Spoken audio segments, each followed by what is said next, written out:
Hello दोस्तों, फिर से स्वागत है आपका हमारे यूट्यूब चैनल की आप सक्सेस जीवन में। तो आज हम बात करने वाले हैं मध्यकालीन भारत के इतिहास में से। हम चल रहे थे कि हमने पढ़ा दिया हुआ था तुर्कों के आक्रमण में से, और इसके बाद हम चल रहे थे दिल्ली सल्तनत। दिल्ली सल्तनत में हमने आपको बताया था कुतुबुद्दीन ऐबक, आराम शाह, और अब आज आगे बात करने वाले हैं उसी के आगे इल्तुतमिश के बारे में। इल्तुतमिश के बारे में डिटेल से बात करने वाले हैं हम लोग कि इल्तुतमिश कौन है, इसके बारे में देखते हैं। ठीक है, तो हेडिंग पड़ेगी इल्तुतमिश। इल्तुतमिश इल्तुतमिश कौन है, इसके बारे में हम लोग देखते हैं। इल्तुतमिश को इलबरी तुर्क कहा जाता है।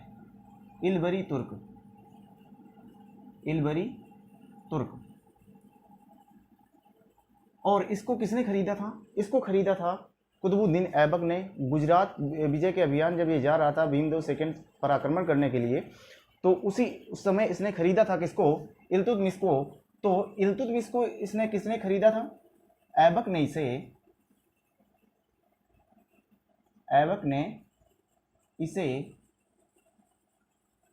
1 लाख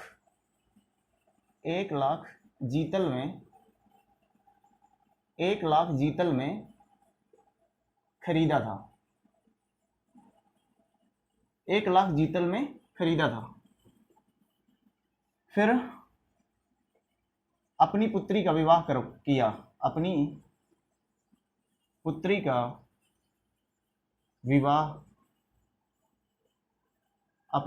विवाह इसी से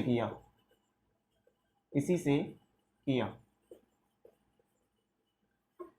ऐबक ने इसको 1 लाख जीतल में खरीदा था और फिर अपनी इसकी पुत्री का विवाह भी इसके साथ किया हुआ था।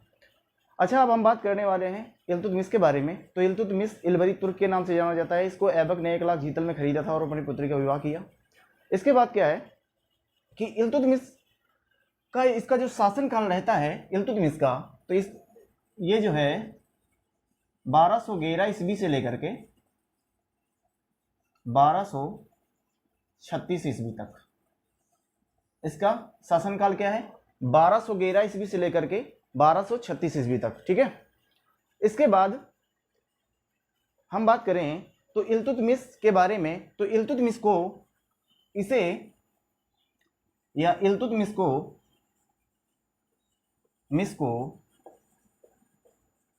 गुलामों का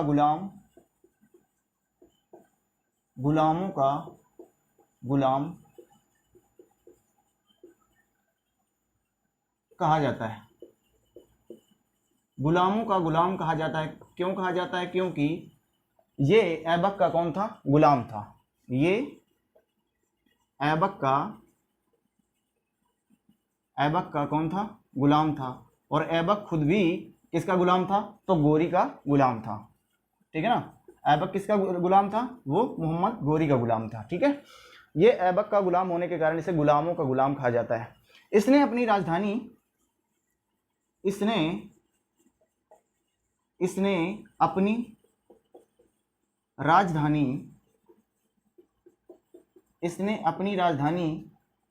लाहौर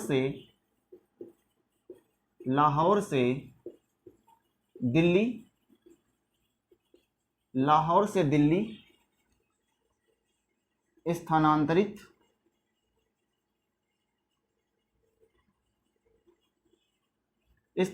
किया। क्या किया? इसने अपनी राजधानी को लाहौर से दिल्ली स्थानांतरित किया। अतः इसे दिल्ली सल्तनत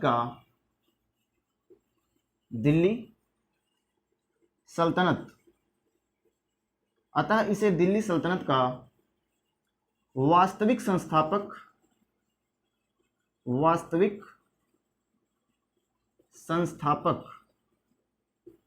कहा जाता है। अतः इसे दिल्ली सल्तनत का वास्तविक संस्थापक कहा जाता है। क्योंकि क्या किया इसने? अपनी राजधानी को लाहौर से दिल्ली स्थानांतरित किया। पहला शासक था जिसने अपनी राजधानी को दिल्ली बनाया हुआ था। ठीक है ना, अपनी राजधानी को क्या बनाया? दिल्ली बनाया हुआ था। फिर इसने प्रथम ऐसा शासक प्रथम ऐसा शासक, मतलब प्रथम ऐसा दिल्ली सल्तनत का शासक, ऐसे लिखो, दिल्ली सल्तनत, सल्तनत का शासक जिसने जिसने सुल्तान की उपाधि धारण की, सुल्तान की उपाधि धारण की। क्या किया? जिसने सुल्तान की उपाधि धारण की। इसके पहले ऐबक ने अपने आप को सुल्तान नहीं माना था, उसने अपने आप को सिपाही सलार या मलिक की उपाधि धारण किया हुआ था, ठीक है। और ये सबसे पहला ऐसा शासक था दिल्ली सल्तनत का या गुलाम वंश का ऐसा शासक था जिसने सर्वप्रथम सुल्तान की उपाधि को धारण किया हुआ था, ठीक है। तो आपको समझ में आया होगा। इसके बाद इसने क्या किया, इसने निर्माण इसने क्या क्या करवाए, तो और इसके दरबार की बात करें सबसे पहले, तो इसके दरबार में इसने अपने शासन को सुचारू रूप से चलाने के लिए 40 गुलाम सरदारों का एक ग्रुप बनाया हुआ था, एक दल बनाया हुआ था, जिसे तुर्कान ए चहलगानी के नाम से जाना जाता था, जिसे तुर्कान ए चहलगानी या 40 तुर्कों का 40 तुर्क सरदारों का एक या गुलाम सरदारों का एक दल या 40 ये गुलाम चालीसा या 40 गुलामों का एक दल कहा जाता है, ठीक है, इस तरह से। तो अब हम आगे बात करते हैं कि इसने क्या क्या अपने शासन में किया, इसके शासन में इसके द्वारा किए गए कार्य। तो कार्य इसने क्या क्या करवाए वो भी हम लोग देखते हैं।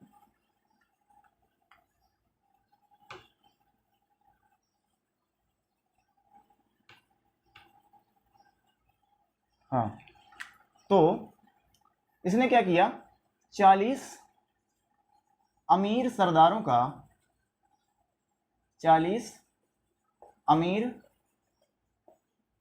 सरदारों का एक दल बनाया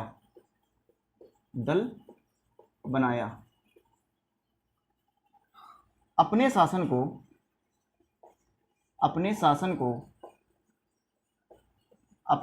को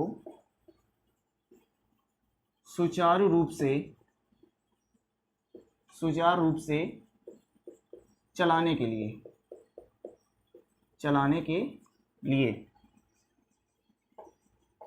जिसे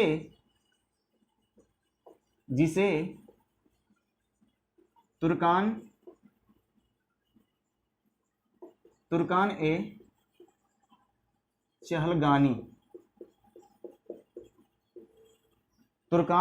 चहलगानी ठीक है, तुर्कान ए चहलगानी या इसे चालीसा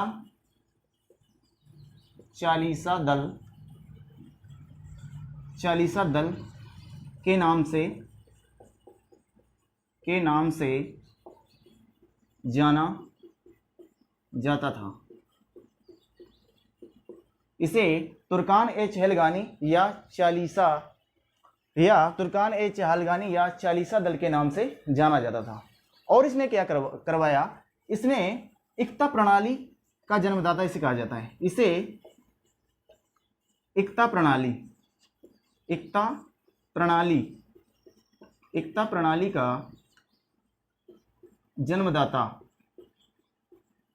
जन्मदाता कहा जाता है।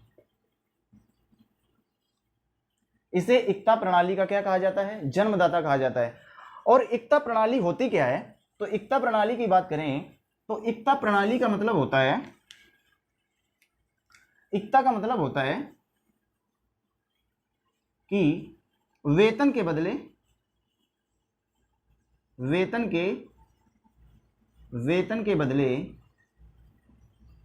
जमीन का टुकड़ा या जागीर सैनिकों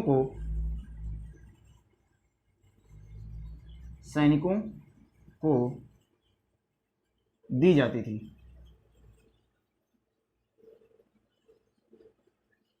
वेतन के बदले जमीन का एक टुकड़ा या उनको जागीर देना ही क्या कहलाता है, एकता प्रणाली। और जो इसे प्राप्त करता था जो व्यक्ति इसे प्राप्त करता था या प्राप्त करता था, प्राप्त करता, क्या, एकता को प्राप्त करता, एकता, एकता को प्राप्त करने वाले व्यक्ति को या सैनिक, सैनिक को क्या कहे जाते थे, इक्तेदार, इक्तेदार कहा जाता था। जो इसे प्राप्त करता था उसे क्या कहा जाता, इक्तेदार कहा जाता था, ठीक है, उसे इक्तेदार के नाम से जाना जाता था। इसने क्या चलवाया, तुर्क-ए-चहलगानी और एकता प्रणाली का जन्मदाता, या इसे एकता प्रणाली का इसे जन्मदाता कहा जाता है। इसका एक पुत्र था, इल्तुतमिश का एक पुत्र था, बड़ा पुत्र, इसका नाम था महमूद। तो महमूद की मृत्यु हो जाने पर ये इल्तुतमिश पागल जैसा हो जाता है, इसकी स्थिति बहुत ख़राब हो जाती है। तो इसने क्या करता है, अपने, पहले क्या होता था कि जब कब्र कोई मर जाता था व्यक्ति, मुसलमानों में से कोई व्यक्ति मर जाता था तो पहले कब्र बना करती थी, कब्र बनाया करते थे, उनको कब्र में दफन किया करते थे। अब इसके बाद क्या हुआ कि जब ये इल्तुतमिश का पुत्र मर गया तो इसने अपनी पुत्र की कब्र के ऊपर एक बिल्डिंग का निर्माण करवाया, एक इमारत बनवा दी जिसे मकबरा का नाम दिया, ठीक है, जिसको क्या कहा, मकबरा। तो मकबरे का निर्माण किसने करवाया, सर्वप्रथम मकबरे का निर्माण किसने करवाया, तो इल्तुतमिश ने करवाया। अब इसने क्या किया, मकबरे का निर्माण तो करवाया इसने, इसके बाद इसने क्या किया, उस मकबरे के ऊपर एक गुंबद का निर्माण करवाया। तो पहले मकबरे तो बनने लगे थे, परंतु जो इसने अपने पुत्र के मकबरे के ऊपर गुंबद का निर्माण करवाया, तो सबसे पहले गुंबद का निर्माण किसने करवाया, क्वेश्चन आ जाता है। तो मकबरे या गुंबद का निर्माता या निर्माण करता किसे कहा जाता है, या जन्मदाता किसे कहा जाता है, तो इल्तुतमिश को कहा जाता है, ठीक है। तो चलो हम रिटर्न में देते हैं, अब इसका आप स्क्रीनशॉट ले सकते हैं। इसके बाद हम बात करते हैं अगली कि इल्तुतमिश के निर्माण कार्य, ठीक है, इल्तुतमिश के निर्माण कार्य के बारे में थोड़ा सा देख लेते हैं।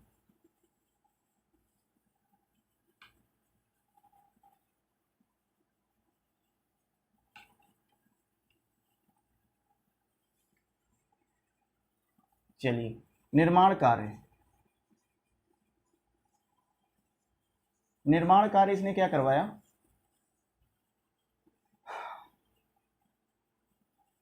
तो इसने निर्माण क्या करवाया, अपने बड़े पुत्र, अपने बड़े पुत्र महमूद की याद में, महमूद की याद में मकबरे का निर्माण करवाया, मकबरे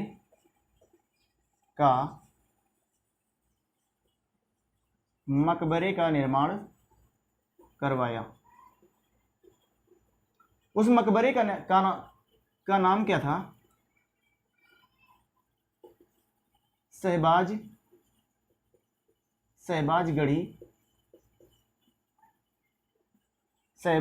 का मकबरा, शहबाजगढ़ी का मकबरा का निर्माण करवाया, ठीक है। इस शहबाजगढ़ी के मकबरे का इसने निर्माण करवाया और इसके ऊपर एक गुंबद का निर्माण करवाया। गुंबद आप लोग समझते हो, जैसे कि एक, मान लीजिए जैसे एक कब्र थी, ठीक है, ये कब्र थी और कब्र के ऊपर इसने एक बिल्डिंग का निर्माण करवा दिया, इस तरह से, मतलब इसने बिल्डिंग बनवा दी, इस तरह से बिल्डिंग का निर्माण करवा दिया, ठीक है। अब इस तरह से ये तो मकबरा हो गया, ये क्या हो गया, मकबरे का निर्माण इसने करवा दिया। अब इसके ऊपर ये गुंबद का निर्माण करता है, ठीक है, इस तरह से जो गुंबद बनता है, तो इस तरह से गुंबद का निर्माण किसने करवाया, तो गुंबद का निर्माण, ये हो गया गुंबद। तो गुंबद का निर्माण करवाने का कार्य किसने किया, इसने गुंबद का निर्माण करवाया। तो गुंबद निर्माण का पिता भी कहा जाता है, ठीक है। तो भारत में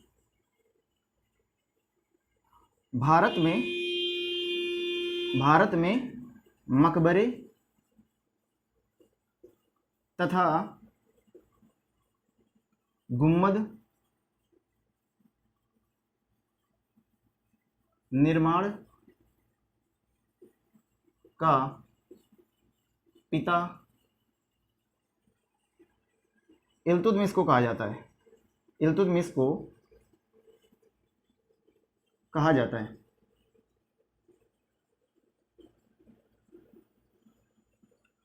इल्तुतमिश को कहा जाता है। और इसके बाद इसने क्या किया, इसने एक मकबरा बनवाया अपने नाम से, इल्तुतमिश का मकबरा, इल्तुतमिश का मकबरा, इल्तुतमिश का मकबरा। और इस मकबरे में क्या किया इसने, इसे मतलब किस शैली में था, तो ये बना था स्क्रीच शैली में, स्क्रीच शैली में निर्मित था ये मकबरा। स्क्रीच शैली का मतलब होता है इंडो प्लस ईरान, ठीक है, इंडो प्लस ईरान शैली में, इंडो प्लस ईरान शैली। और ये मकबरा कैसा था, ये बिना छत का मकबरा था, बिना छत का मकबरा, बिना छत का मकबरा। क्वेश्चन आ जाता है बिना छत का मकबरा कौन सा था, तो इल्तुतमिश का मकबरा बिना छत का मकबरा था। शहबाजगढ़ी का मकबरा कौन सा था, महमूद इसके पुत्र महमूद की कब्र के ऊपर बनाया गया मकबरा था, जिसे शहबाजगढ़ी का मकबरा के नाम से जाना जाता है। ठीक है, इसका निर्माण किसने करवाया, तो इल्तुतमिश ने करवाया था। ठीक है, अब इसके बाद बात करते हैं हम लोग कि इसके निर्माण कार्य हो गए। ठीक है, अब क्या होता है, इसी के समय इसने क्या करवाया था कि निर्माण कार्य के बारे में हमने बता दिया। और इसी के समय क्या होता है, इसने क्या किया, एक तृतीय युद्ध होता है इसी के समय, या इसके शासनकाल में एक युद्ध होता है। इसने एक युद्ध लड़ा जिसे तराइन का तृतीय युद्ध कहते हैं। अभी हमने इसके पहले हमने आपको बताया था कि गोरी और पृथ्वीराज के चौहान के बीच 2 युद्ध हुए थे, तराइन का प्रथम युद्ध और तराइन का द्वितीय युद्ध। अब हम बात करने वाले हैं तराइन का तृतीय युद्ध। तराइन का तृतीय युद्ध किसके किसके बीच लड़ा जाता है और कब लड़ा जाता है, इसके बारे में देखते हैं। ठीक है, आप इसका स्क्रीनशॉट लीजिए। इसके बाद हम बात करते हैं तराइन का तृतीय युद्ध कब हुआ, ये इंपॉर्टेंट क्वेश्चन बन जाते हैं यहाँ से। ठीक है, और ये जहाँ तक हम बता रहे हैं सारे इंपॉर्टेंट क्वेश्चन ही हैं, इससे बहुत ही क्वेश्चन बन सकते हैं यहाँ से। ठीक है, बहुत ही इंपॉर्टेंट क्वेश्चन बनेंगे यहाँ से, आप देखते रहिए और बने रहिए साथ में हमारे। ठीक है, चलिए तो तराइन का देखते हैं, तराइन का तृतीय युद्ध, तराइन का तृतीय युद्ध किसके किसके बीच लड़ा गया, तो तराइन का तृतीय युद्ध कब लड़ा गया, बात करें तो ये लड़ा गया 1215 ईस्वी। 1215 ईस्वी में तराइन का तृतीय युद्ध लड़ा गया। किसके किसके मध्य लड़ा गया ये, तो ये मध्य हुआ था इल्तुतमिश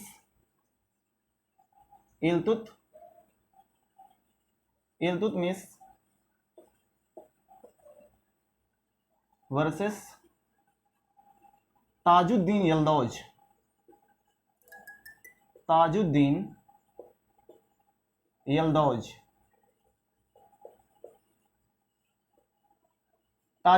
यल्दौज के मध्य लड़ा गया था, जिसमें ताजुद्दीन यल्दौज पराजित हो गया, मारा गया। किसके द्वारा, इल्तुतमिश द्वारा इसको मार दिया गया था और इसकी क्या हुई, विजय हुई। ठीक है, तो तृतीय युद्ध आ जाता है, ये यहाँ से बहुत ही मोस्ट इंपॉर्टेंट क्वेश्चन बन जाता है। ठीक है, अब हम बात करते हैं तो इसी के समय एक व्यक्ति है चंगेज खां का आक्रमण होता है इसी के समय। ठीक है, तो उतने समय चंगेज खां का आक्रमण होता है और ये क्या कहते हैं कि चंगेज खां आक्रमण करता है किसके बीच, तो चंगेज खां का आक्रमण होता है मंगोल, ये चंगेज खां को तैमूचिन के नाम से जाना जाता है। चंगेज खां ने क्या किया कि मांगबारनी, ख्वारिज्म का एक राजकुमार है, ख्वारिज्म मतलब एक शासक है, कहाँ का, सूबेदार है गजनी का। ठीक है, तो ख्वारिज्म की बात करें, ख्वारिज्म क्या है, ख्वारिज्म है गजनी का सूबेदार, और इसी का राजकुमार रहता है, इसी का राजकुमार या पुत्र, इसी का राजकुमार रहता है या इसका पुत्र, जिसका नाम रहता है क्या, मंगबरानी।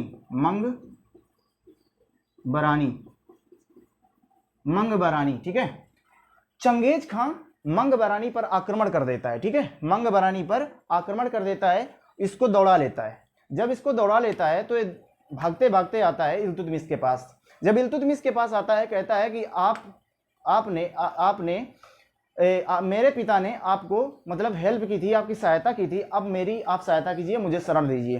परंतु इल्तुतमिश ने इस मांगबरनी को शरण नहीं दिया। इस मांगबरनी को जब शरण नहीं दिया तो मंगोल क्या करता है, मंगोल या चंगेज खां की बात करें कि चंगेज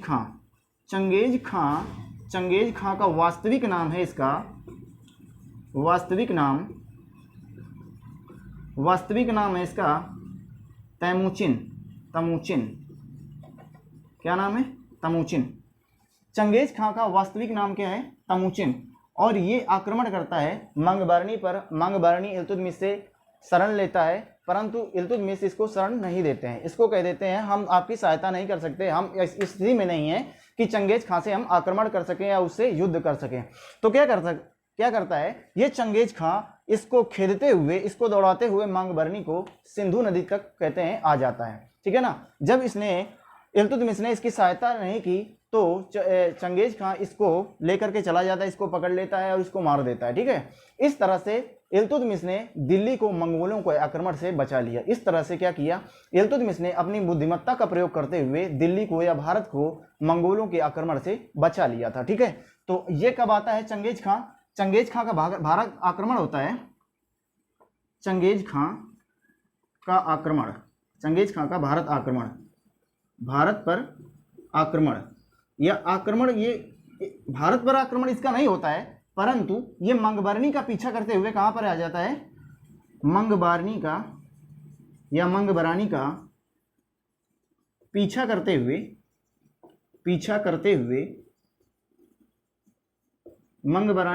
करते हुए सिंधु नदी तक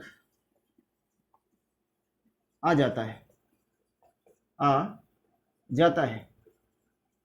ठीक है। जब सिंधु नदी तक आ जाता है इल्तुतमिश, मंगबरानी की शरण नहीं देता है, इसकी सहायता नहीं करता है, तो इसको पकड़ लेता है और इसको मार देता है। ठीक है। अब ये कब आता है आक्रमण, कब करता है? तो ये आता है कब? 1221 ईस्वी में। 1221 ईस्वी में चंगेज खां भारत पर आक्रमण करता है या मंगबरानी पर आक्रमण करता हुआ है। भारत पर मंगबरानी पर अफगान, मंगबरानी बोले तो क्या कहते हैं, ये अफगान का एक सूबेदार है। इसका गजनी का सूबेदार कौन था? इसका पिता। जब इसकी मृत्यु हो जाती है तो मंगबरानी सूबेदार बनता है। अब इसका पीछा करते हुए चंगेज भारत पर आ जाता है। अब इल्तुतमिश बुद्धिमत्ता पूर्वक क्या करता है, भारत को या मंगोलों के आक्रमण से बचा लेता है। इसके बाद हम बात करते हैं, इसके बाद क्या होता है कि इसके बाद जब हम बात करें कि इल्तुतमिश ने क्या किया, तो इल्तुतमिश के हमने कार्य बता दिए, इल्तुतमिश ने और क्या किया इसके बारे में हमने बता दिया सारे चीज़ें। अब क्या होता है कि इल्तुतमिश की एक पत्नी रहती है, जिसका नाम क्या रहता है, चलो इसको मिटा देते हैं, इसके बाद बात करते हैं हम लोग। तो इल्तुतमिश की फैमिली के बारे में बात करें हम थोड़ा, तो देख लेते हैं। इल्तुतमिश की फैमिली से पहले हम थोड़ा सा इसके सिक्कों के बारे में देख लेते हैं। ठीक है। इसने कौन कौन सिक्के चलवाए ये भी देख लेते हैं। तो देखते हैं हम लोग इल्तुतमिश द्वारा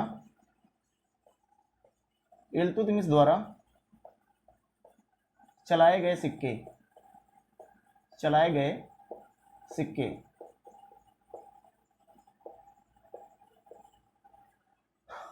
कौन कौन सिक्के इसने चलवाए थे? तो इसने दो प्रकार के सिक्के चलवाए। एक था चांदी का सिक्का था चांदी, और एक था तांबा। एक चांदी का सिक्का चलवाया और एक तांबे का सिक्का चलवाया। तांबे का सिक्के का नाम था जीतल। ठीक है। और चांदी के सिक्के का क्या नाम था? तो चांदी के सिक्के का नाम था टंका।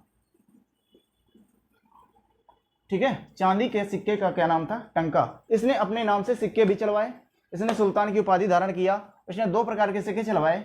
और एक चांदी का सिक्का जिसको एक टंका बोलते हैं, एक टंका बराबर 48 जीतल, 48 जीतल के होता था। एक टंका किसके बराबर होता था? 48 जीतल के बराबर होता था। तो हमने क्या किया, सिक्कों के बारे में आप लोगों को बताया। ठीक है।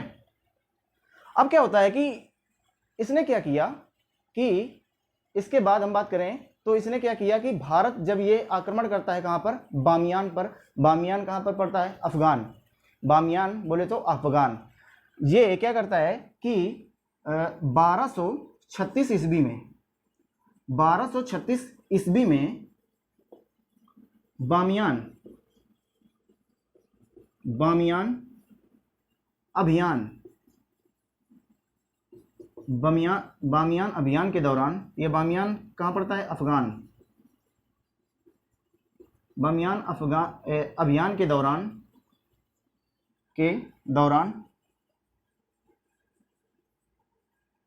बीमार